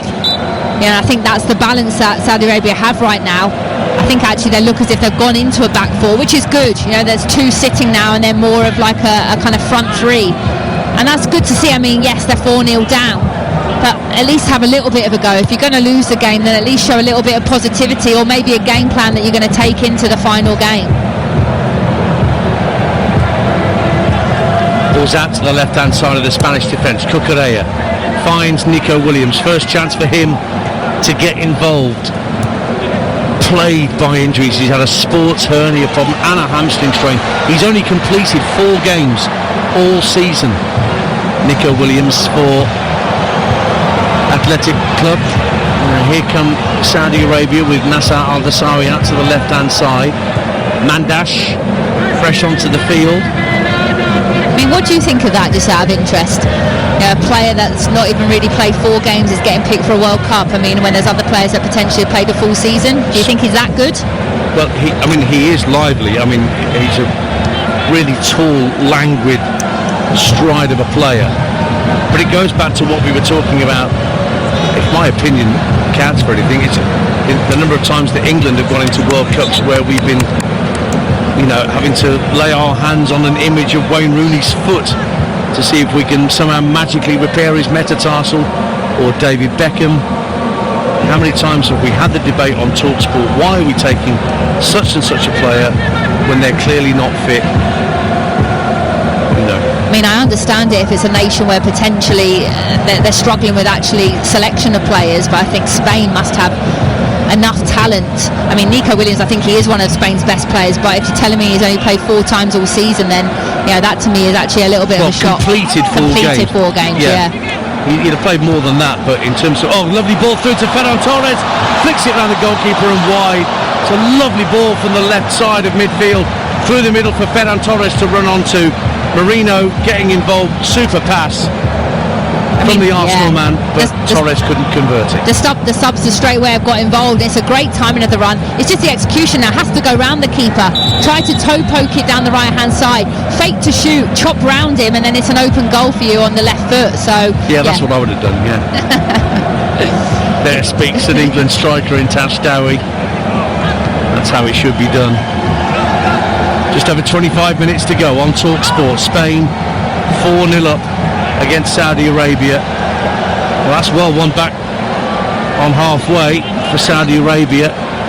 Lamine Yamal has just strode out down the touchline, freshly showered and changed into his post-game tracksuit slacks. Job very much done in the first half. Maybe he'll get another chance to perform for 45 minutes against Uruguay in Guadalajara. Maybe he'll get a complete rest. We'll have to wait and see when those final group stage games roll around. But there's certainly a lot less jeopardy on that final fixture for the Spanish now that they are 4-0 up and their goal difference being done the power of good here. We'll be approaching the second hydration break in just a tick. Spain are in possession inside their own half. Roll back to Simon, who has not had a save to make, I don't think. Spain have had 20 shots in up till now on the Saudi goal, and I can't think of when Simon has been anywhere near fully extended. in this game. Well, you can see straight away Saudi have gone into that 4-4-2, which is what they played in the first game against Uruguay. So it looks like they've gone back to actually what they did so well in the first game. Here's Williams, though, up against Abdelhamid, who's now an orthodox right back down the Spanish left, works it in field to Rodri. Again, sensed that there was a player coming at him in Al Hamdan and just pirouetted away from him so sweetly. Knocks it back to Laporte. It's flicked out to Pedri, who's stationed on the left-hand side. Williams has gone in field, now joins Pedri out on this left-hand side, level with the 18-yard line. Just quickly goes through the gears, whips the ball across the face of goal, and Lajami has to turn it behind for a Spanish corner. Midway point of the second half. Will they take this before the hydration break? I think they will. A few Spain players just walloping into the penalty area. No great hurry, but they don't need to. They're 4-0 up. Rodri obviously a target. Williams is going to take the corner kick. Raises his right arm. Actually plays it short. Gets it back from Pino. Now joining in is Pedri. He might put the ball into the box, and he does. Deep to the far post, Rodri volleys it back across the face of goal. Headed out by Abdelhamid, but the offside flag's gone up against Rodri. And that will mean, I assume, that the bar is going to be open and drinks will be had at the side of the pitch. So a quarter of the game to go on TalkSport. Spain 4, Saudi Arabia 0. It was 3-0 at half time. An own goal early in the second half. That's put Spain further clear. The boos ring out for the hydration break in an air-conditioned stadium with the roof, let me remind you. And let's get the further thoughts of former England striker Tash Dowie. Yes, I'm trying to think of the positives for Saudi, and if we break it into quarters, 3-0 down after 23 minutes, but then they see the first half out stronger.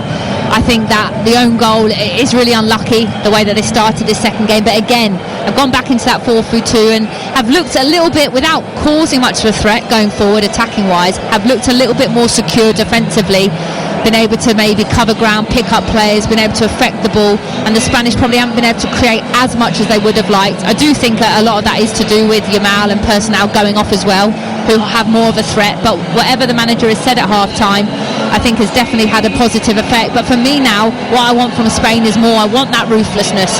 I don't want it to be a case of actually we're 4-0 up and we can cruise now. Actually continue to do what you've been doing so well. Well, Yamal looks in a very relaxed mood as he takes a drink, having done his job for 45 minutes. Don is still very much getting tactically into his players. Yeah. He's got the old magnet board out, telling his players what to do. It's not like they're just giving up on this game, because they've got to think about Cape Verde to come. And I can't believe that they'll play 5 at the back. No. In a game they need to win against Cape Verde in a few days' time. Definitely not. And I think as well, these are moments where he's getting to learn and getting to know his players even more. We talk about building that relationship, that he's only been in charge of this team for the last 3 to 4 weeks. So these are really key, valuable moments, really key learning experiences to make this team, and the journey that he's going to go on with this team, make them stronger. More games to come tonight. Belgium against Iran, live on TalkSport at 8 p.m. We'll get team news for that match very shortly from your match commentator Mark Wilson. Mickey Gray will be alongside Wills for that one, and then we'll go off to Miami for Uruguay against Cape Verde at 11 with Mike Sewell and Darren Ambrose. And as players go back onto the field, Pedri has been substituted and Fabian Ruiz. What a player for Paris Saint-Germain as they retain their Champions League title, but didn't play at his best in the game against Cape Verde. But he's on for Pedri for these last 20 odd minutes. And I think this is the big difference, isn't it, with the teams that probably are going to look to progress in this tournament, is the squad depth. Being able to rest players, being able to bring on players that are just as strong, if not stronger. And this Spanish team, to be fair, have some real strong squad depth. We also have a game overnight in the wee small hours, 2 a.m. New Zealand against Egypt. And then there'll be 2 more games tomorrow evening for your Monday evening, which will be including the game I'm covering with Tony Cascarino from 10 o'clock tomorrow night. France against Iraq. Argentina, Austria is our early evening kick-off at 6 p.m. tomorrow evening. I think you're going to have lots of goals to be calling in that game as well, Ian. It So stands get your a voice chance. ready. Oh, well, yeah, thanks very much. You have plenty of lemon and ginger tea, I reckon. Into the last 20 minutes we go in Atlanta. Spain 4, Saudi Arabia 0. It's a question of how much ambition the Spanish show from this point on. Are they declaring, or are they going to really keep their foot on the neck and keep driving forward to improve their goal difference still further? Brilliant sliding challenge with the ball back. Heavy touch from Torres as he tried to turn in the centre circle, gave the ball away quite cheaply there. Tucked out to the left hand side. Al Hamdan's waiting for a cross for Saudi Arabia, but instead they've worked the ball back to halfway. A little flick down the left hand side, gets Al Harbi away, the left back, but Rodri just very calmly, casually takes the ball off his toe, and Spain end up winning a throw in their right back position. 4-0 they lead. That was a lovely little flick, wasn't it, by the captain, Salim Al Dossari. And he's shown moments. No, hasn't been able to get on the ball enough. He is definitely their star player, but sadly just hasn't been able to impact the game how Saudi Arabia would have liked him to. Yeah, this has been a pretty chastening evening for the Saudi Arabians after keeping Uruguayans out for so long in that first fixture. That ended up 1-1 with Maxi Araujo's equaliser 10 minutes from time. Uruguayan action tonight, remember, as I mentioned, against Cape Verde at 11 o'clock. Can Cape Verde do it again? Will that be an after the Lord Mayor's show performance from them, much as we've seen from Saudi Arabia here?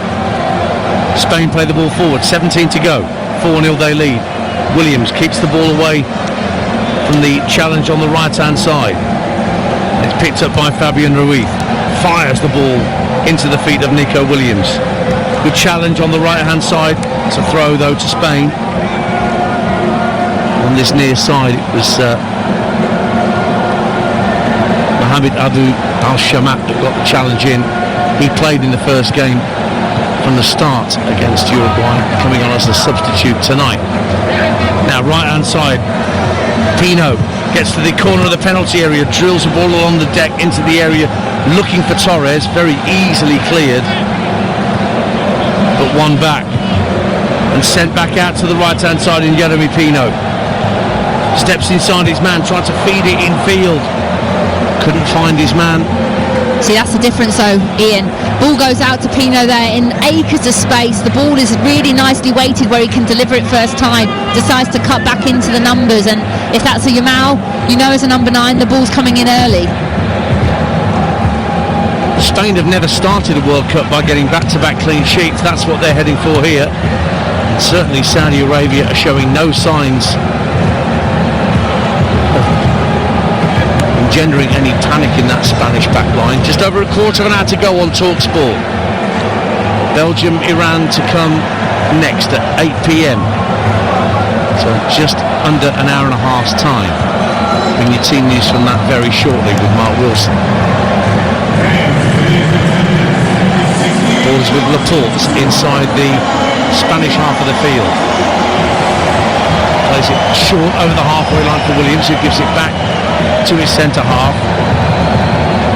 Now the ball is with Kubasi, who won't have had many easier nights than this in his fledgling international career at centre half. Rodri again looked like he was about to have his pocket picked, but then just turned away from Al Hamdan. The ball goes infield to Marino. Marino, lovely ball round the corner down the right hand side, but actually the flag was going to go up against Pedro Porro, or was it? I think a throw's been given to Spain down the right hand side of the area. Very important sliding challenge from Al Habri. It is indeed a throw to Spain. Marino driving down the right hand side of the area, lovely drop of the shoulder, ball completely by two Saudi Arabian defenders, but having got himself that space, Marino couldn't deliver a cross.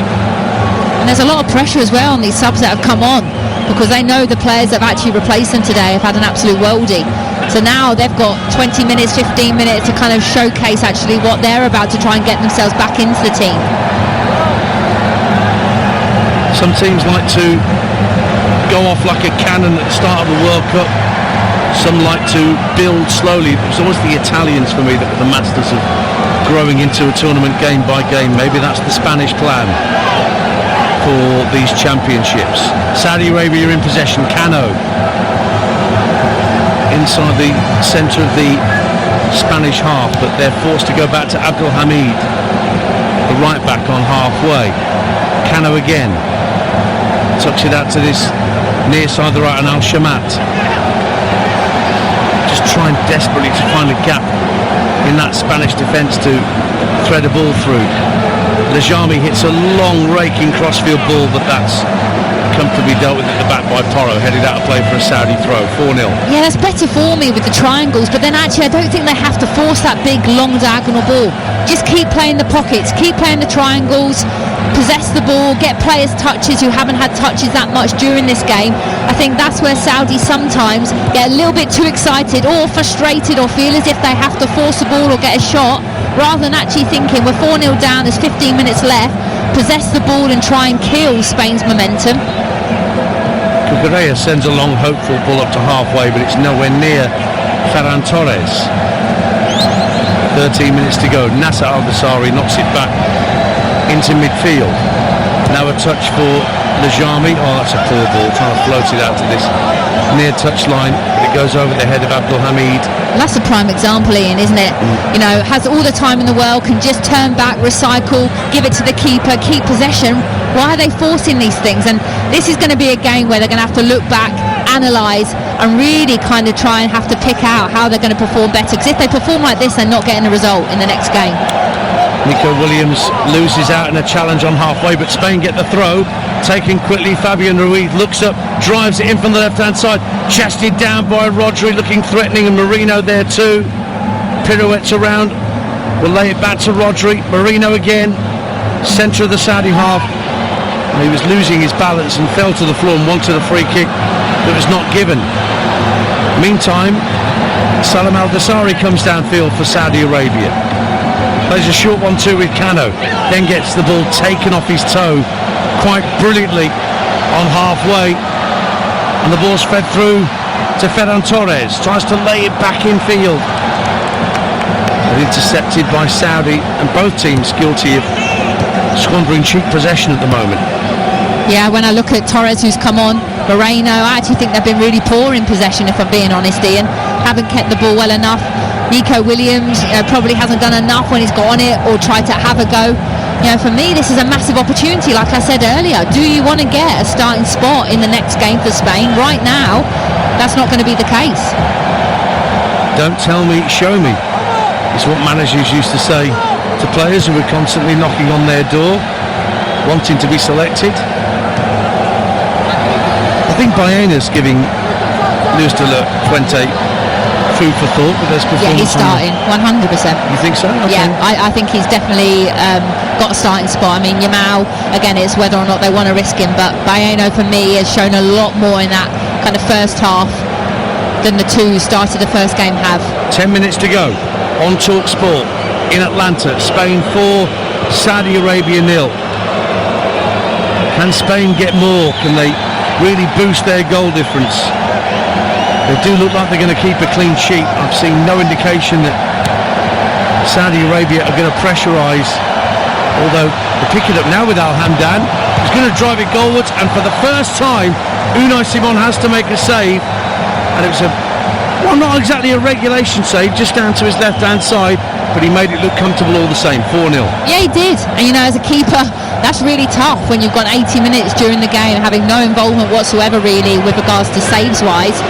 You've got to keep switched on, but also credit to Al Hamdan, who's come on and actually had a go. Well, he looks a handful, is Al Hamdan. Very tall. He's not joined Al Nassr for very long, joining Cristiano Ronaldo. Hasn't played that many minutes, and he's probably as much a victim of the import of foreign talent into the Saudi Pro League as a domestic player, not getting that many minutes as a consequence. Fabian Ruiz for Spain. Turns the ball out to the inside left channel. Williams running at the fullback. Abdul Hamid floats it in for the left-hand corner of the area. Pushed away by the goalkeeper as Pino flung himself at the ball right in front. Not sure how much he saw of it or how much contact Altan Bakhti had with the ball, but the keeper pushed it away anyway. I think there may have been a slight clash of heads there as well. Stays. Spain 4, Saudi Arabia 0 on TalkSport. That's better by Nico Williams, much better. You know, one is probably weaker of his 2 feet, but I mean, here it's the early delivery, and that's such a dangerous ball whipped in on the penalty spot. You know, it's actually really good defending. You know, that could easily go in and be another own goal, but he's getting his body across Jeremy there, and the keeper's actually had to react really well. But that's what I want from Nico Williams. Ball's back with the Saudi keeper Alawais. Slightly wayward clearance out to the right back, but it did make its way through to Abdul Hamid. Looked like a shove in the back of a Saudi player, but the referee's way play on.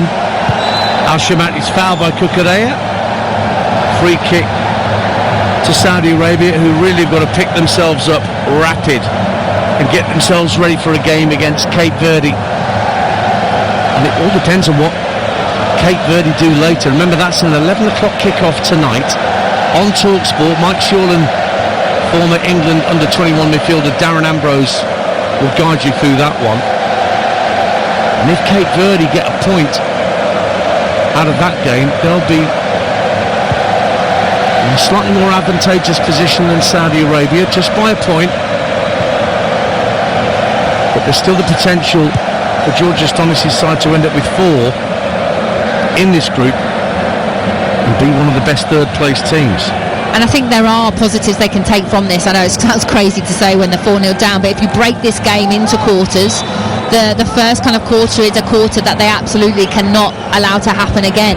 But actually, when you look at potentially the other 3 quarters, only conceding 1, haven't conceded in this kind of 4th quarter, I think they're much better in this 4-4-2, Ian. They've looked better in this 4-4-2. I think it suits them more. I think the back 5 just did not suit them at all in the players that they've got in this team. I can't believe we're talking in quarters, but yeah, well, there we go. It's making it easier to explain the game, I guess.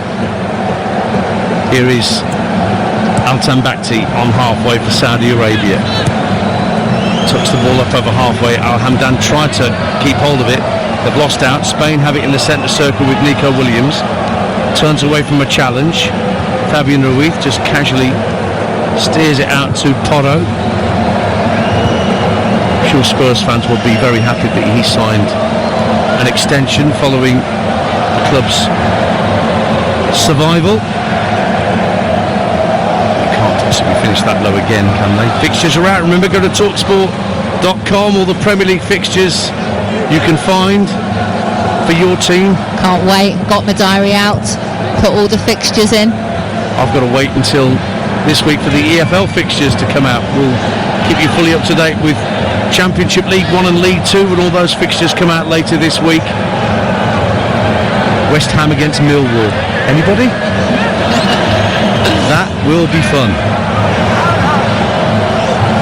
Abdul Hamid takes the ball down well, right wing, tries to send a cross into the box, but Laporte heads clear. That game's going to be 7 o'clock kick-off on a Sunday morning, isn't it, West Ham Millwall? Quite possibly. Here's Cano for Saudi Arabia. 5 minutes to go, plus added time. Spain appear to have declared. And they are sitting deeper and deeper in their own lot. They want this back-to-back clean sheet that they haven't started a World Cup with before. Here is Mohamed Cano. Steers it out to Abdul Hamid, almost at the 18-yard line for Saudi Arabia. But again, it's like the red shirts of Spain are copying what the white shirts of Saudi Arabia were doing in the first half and just forming that defensive shield within the width of the 18-yard box. Cross goes into the Spanish box, headed away. Kukureya can't keep it in play. Mohamed Abu Al Shamat will take the throw for Saudi Arabia. But we speak about players maybe getting themselves into the starting 11 for Spain for the final game. I think that might be the case for a couple of these Saudi players as well. Number 19, Al Hamdan, has really impressed me. Well, Cano's another one. Absolutely, he's got to start. He should have played from the start anyway. I found it curious that he wasn't selected from the off. Al-Hajji's gone down hurt for Saudi Arabia. So too is Cano, who we just mentioned. You never know as well, Ian, with regards to how the manager Doris has come into this game, maybe actually thinking this is a game that they've just written off, and actually with the likes to not starting a Cano, I mean, it does sound crazy, but maybe actually focusing on that last game. That's their best opportunity. It was a nasty clash of heads between Al-Hajji and Cano. That's a sore one. Both went for the same ball, and Cano came off worst for Saudi Arabia. Belgium in round to come at 8. And then Uruguay, Cape Verde at 11. And in the wee small hours of the morning, New Zealand taking on Egypt. And then tomorrow tea time, Argentina against Algeria. Can Messi add to his 3 already? You wouldn't bet against it, would you? And then what can Mbappe and co do against Iraq? That's an 11 o'clock kickoff tomorrow night on the TalkSport network with me and Tony Cascarino guiding you through that one. Cass, of course, a veteran of a number of French sides, including Marseille and Nancy. What a great atmosphere, by the way. Yeah, the Spanish and the Saudi fans have contributed fully to a really lively atmosphere in the Atlanta Stadium. It helps that the roof is shut because, of course, it helps contain that noise. Been to games at places like the Millennium Stadium when the roof is shut, and it just intensifies that wall of noise. But then that's a playoff final, which is just the ultimate in gut wrench. Just adds to the atmosphere. Missing none of the action here because Mohamed Cano's still getting treatment. There might be a bit of blood on the side of his head, so I think they're going to apply a bit of strapping to his head before play can recommence. Yeah, that's a player, even with the concussion protocols as well, you don't want to be losing him. No, indeed not. Made his debut way back in 2017, Mohamed Cano. He's been a bit of a mainstay for the Al Hilal club. Good box-to-box midfielder. But did it start today? And maybe Khalid Al-Ghanam is going to come on and replace him as an attacking midfielder. Maybe, I know Cano's he's had some strapping put round his head. And let's get the team news for Belgium against Iran, which kicks off at 8 o'clock here on TalkSport. The man with the details. Good evening, Mark Wilson. Yeah, good evening, guys. All draws in this group to start with, so a big night ahead for both these two sides. 4 changes from the Belgian side that drew with Egypt. Castagna, Anana, Doku and De Ketelaere miss out. De Kuyper, Lukaku, Salamakers and Raskin come in. Changes as well for Iran. They drew 2-2 with New Zealand in their opener. Mohammadi, Yousefi and Muganlu miss out as Hadani, Mahebi and Hassi Jaffa come in for Iran. 8 o'clock kickoff on TalkSport for Belgium against Iran. Thank you, Mark, and Mickey Gray will be alongside Mark Wilson with your host Hugh Wozencroft for that game that will take you through to 11 o'clock when we then bring you Uruguay against Cape Verde. From this group, taken off Nasser Al-Dasawi and brought on Khalid Al-Ghanam, have Saudi Arabia, but we're about to find out how much added time we've got in Atlanta. Spain 4, Saudi Arabia 0 on TalkSport. And the answer to that question of how many extra minutes is about to be held up by the assistant, and it is 6. 6 minutes of time to play out. Can Spain add to their 4 and really put a statement out to the rest of the fancy countries at this World Cup? Well, they've certainly put a lot of the debate to rest, Tash Dowie, about whether they've got the ability to find the back of the net. They absolutely have, but I still have that question mark on, are they the same team without a Yamal? This second half, yes, you can say the game's been done and dusted, but it hasn't excited me as much, so that to me is still a little bit of a question mark. I think they could have been even more ruthless tonight as well. I think the amount of opportunities that they created, it should have been more, and against tougher teams that'll be harder to score. Cucurella tucks it back from the left-hand side, level with the penalty area, and finds Rodri. Then a square ball across to find Pedro Porro. Pino at the right-hand corner of the penalty area thought about putting an early cross in. Instead he flicks it infield to Fabian Ruiz. Porro on the turn, drives it across the face of goal, and there is number 5 from Ferran Torres.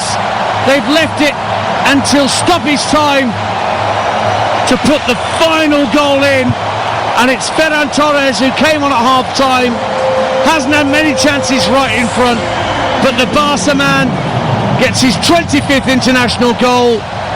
And now that really does look like a statement to the rest of the fancied sides at this World Cup. Spain have 5. It's 5-0. Yeah, the scoreline is a statement, and this has been... Always it looks offside, yeah. I mean, what a ball that is, by the way. Literally a blind ball, and he's just ripped it. But yeah, he hasn't held his run, and he does look like he's going to be a yard off. Well, the VAR is going to ratify this or chalk it off fairly quickly. We played 2 minutes at the minimum 6 that have been added on. But it's that inside channel run, and that's where they've had so much joy. The underlapping runs, early crosses, early deliveries into those dangerous zones where the keeper can't come, the defenders don't want to go. Got a lot of joy from that. So the VAR is checking, and the referee's just telling Al Hamdan that's what's happening. And the supporters are just finding out via the Jumbotron screens that there's a VAR check in progress. I'm sure Torres, he must know he was likely to be offside with the run that he made. Looking at his mouth as well, I think he's praying, please let it be a goal, but sadly that's not going to be the case. This long. It looked an open and shut case to you and me when we saw the first replay with the naked eye, Tash, before any lines were drawn on the screen. Yeah, no, absolutely agree. Unless we both need to put our glasses on a bit more. Well, the far right hand side potentially, but still not enough. It still looks quite clear that it's at least a foot off. Maybe I need to get my glasses back on. Well, they're only the cheap ones from the supermarket, aren't they, Tash? As if you've outed me. Tesco 99p. Other supermarkets are available. Spain 4, Saudi Arabia 0, pending this offside decision that could go in Spain's favour. Donis just sits back in his chair, the Saudi manager, stony-faced. And this is taking a very, very long time. And now you can hear the whistles go up around the Atlanta Stadium, as if to say, come on, get to work. This is the first time really this has happened, this tournament, where it's taken this long. Normally the decisions have been made pretty quickly and the game's been able to flow. And the referee just casually pacing around the centre of the pitch, clearly in contact with the VAR hub and waiting for the information. And now here comes... After review, the number 7 of Spain has the offside position. The final decision, offside. Well, we got there in the end, Tash. Torres sheepishly walks back to his position. Like I say, I think he knew he was offside. And indeed, that's been ratified. And we stay at 4-0 to Spain on TalkSport. And we've now wasted a good 3.5 minutes of that minimum 6 coming to that decision. So there'll be a while to play yet. Belgium are to come at 8. You just heard the team news from Mark Wilson with Lukaku involved from the start for the Belgians tonight. Cucurella diverts the ball away. Unai Simon prevents the corner by coming out to the left-hand corner of his penalty area, right on the dead ball line. Does well, actually, the Spanish keeper, who's had next to nothing to do tonight. One save in the second half from Al Hamdan, the Saudi Arabia substitute, but that's about the long and the short of it. We'll have a busy night against Uruguay, I fancy. Rodri heads it back to Simon. Very nice cushion header. Yeah, much better performance from him as well. Spoke about that, the leadership, how he can really dictate the tempo of games, and he's done that. He's been on the ball a lot more today, been that leader that we all expect, and now just managing the game, seeing the game out. Came back for the FA Cup final, Rodri. Had a groin injury in the spring. therefore won his 11th trophy at Manchester City. He was the player of the tournament at the Euros in Germany a couple of years ago, Rodri, and then he picked up that ACL injury in the 24-25 campaign, where he pretty much missed the whole campaign. Here is Laporte on halfway for Spain. The 6 minutes of minimum stoppage time have elapsed. It's up to the referee now as to how much was added on by that long VAR check. Fabian Ruiz on halfway. Cucurella hasn't put a foot wrong all tournament yet, has he? He's been so consistent. I mean, he hasn't had to do much defensively tonight, but especially in the first game, but especially this game as well. I love him as a player. I think he's great. Real Madrid player now, part of the Jose Mourinho second revolution at the Bernabeu. Here he is at the edge of the area, having been fed by Nico Williams. Goes back into midfield for Kubasi pushing forward. Now Marino out to the right hand side of the area. Plenty of Spanish shirts in the box waiting for a cross. One of them was Nico Williams, but it was flicked away from him. And out to play for a throw to Spain on this near side, the left. 7 minutes of added time played. Still Spain 4, Saudi Arabia 0. Yeah, good bodies in the box as well there. I like that. When you know the ball's going to come in early and there's 4 or 5 red shirts, which probably Spain were a little bit guilty earlier on in the game for not committing as many bodies forward into the box. Laporte finds Rodri on halfway, right on this near touchline in between the two technical areas.